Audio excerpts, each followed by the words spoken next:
had to talk about today in regards to the way the federal government is being um, treated by the opposition, the newspapers, that is the Murdoch press, and I do not think they're getting a good go. I feel that the federal government has been doing a good job. They've been in now 9 months, but they are trying to clean up a mess left by the previous government, and you just can't clean up something that that was 10 years in the making. You've got to go through everything for the over the last 10 years. Many of the things that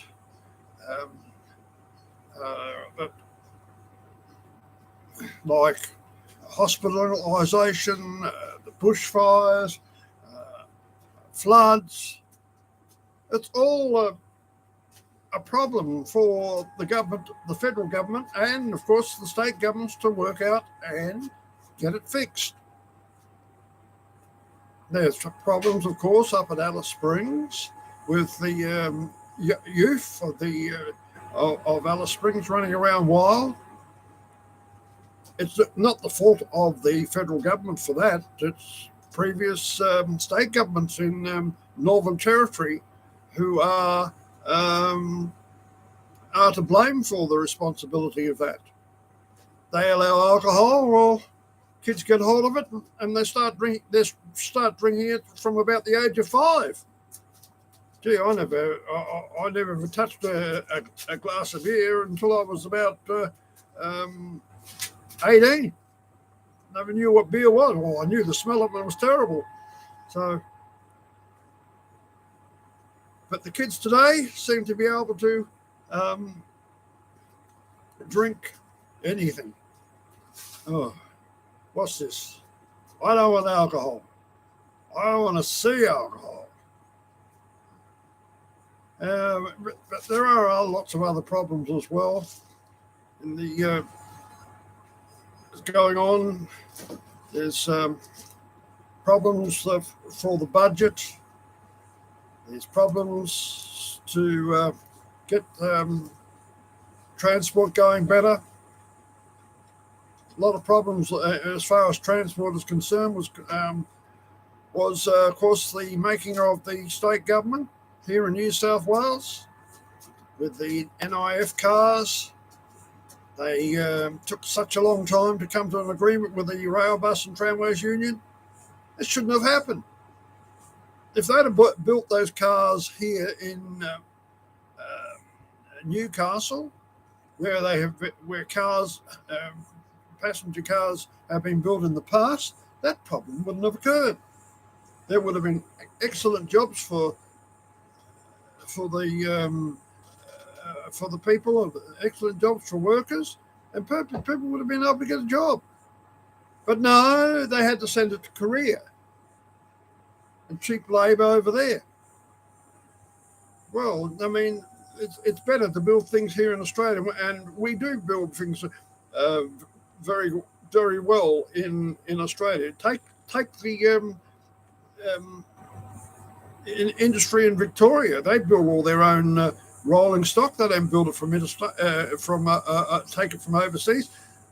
I don't know why they said that it's cheaper to get stuff from overseas for rolling stock of our trains, and now those trains are sitting in sidings because they've got to be modified for New South Wales conditions.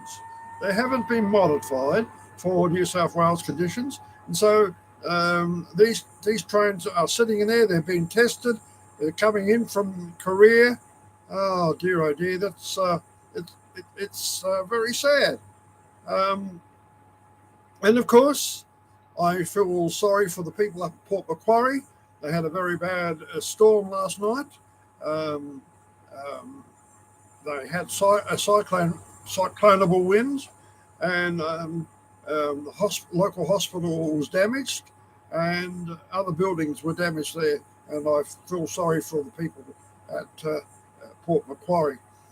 And I also feel sorry for all the people who are still trying to get compensation for the floods that occurred last year.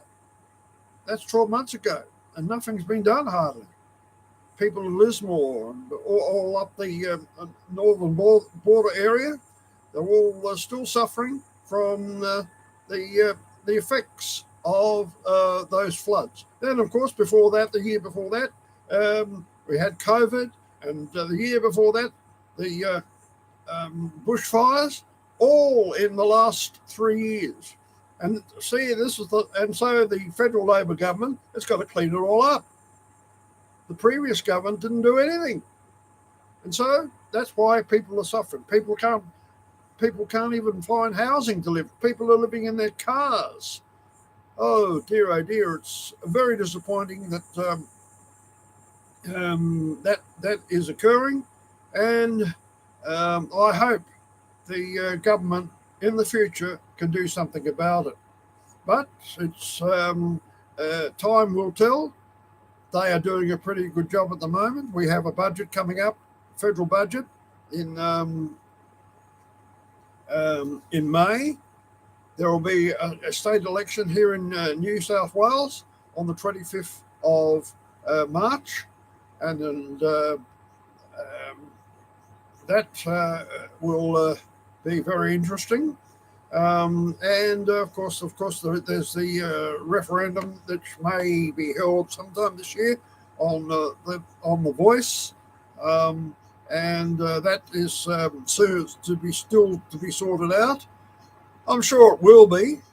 It takes time, and all you got to do is try and work together. That's the only way we're going to have a great success here in Australia. You've got to work together. If you're not going to work together, you're going to get problems all over the country. There's many problems in Australia that have to be sorted out, and I hope it will be sorted out eventually. And we are sincere. The weather here in Newcastle is pretty hot today. It's been very hot all the week. And I'll be looking forward to the end of daylight saving, which comes up on the 2nd of April, and that's 2 months from tomorrow, the 5th of February. And so we all have to bear that. But I mean, we're getting 15 hours of daylight at the moment. Daylight is coming on at 5 o'clock in the morning and going through to 8 o'clock at night, and that's far too long. A day. As I say, I am very tired of long daylight saving, and I think that should be shortened. I'm not against daylight saving on a shorter basis, say from the beginning of November to the end of February, but they've got it now for 6 months. It's too long, and the days are too long, and the days are too hot, and consequently, it's hard to get sleep at night. So, well, that's my little rant for now. You can, if you'd like to hear some more, we'll do some more. Do some more later here on Old Time Radio 2CM in Newcastle. I hope you enjoy the rant. We'll be back a little late, perhaps tonight. I don't know, but of course tonight, Saturday night, trotting from Melton in harness racing, the AG Hunter Cup, 2,760 metres, to be run at Melton tonight at 9:07. And that's the highlight of the day today. That's it for now. We'll catch you later.